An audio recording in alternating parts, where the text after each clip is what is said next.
Karibu katika sehemu ya pili ya taarifa hizi za yanayojiri. Tuangazie mambo ambayo yamejiri kutoka kaunti ya Kiambu. Gavana wa Kiambu Kimani Wamatangi amesema hatakubali kushinikizwa kujiunga na chama chochote cha kisiasa, akisisitiza kuwa wananchi wa Kiambu ndio watakaoamua mwelekeo wake wa kisiasa wakati utakapofika.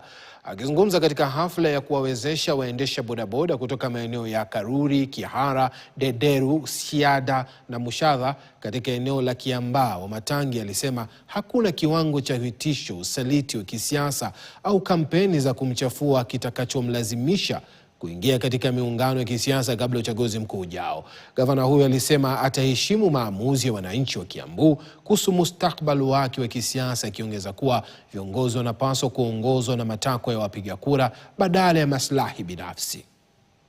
Ninyi mnataka nikae hapa kwanza niwafanyie kazi jameni?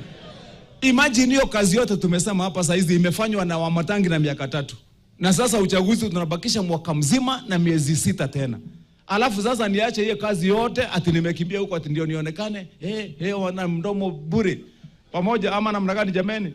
Mdomo hata nikisema matusi gani ama mambo gani inaweza kukulipia mtoto wako school fees, inaweza kukokea bodaboda mafuta, inaweza kukulipia insurance kama umelemewa. Serikali ya kaunti ya Embu imetangaza mpango wa kuanzisha elimu ya afya na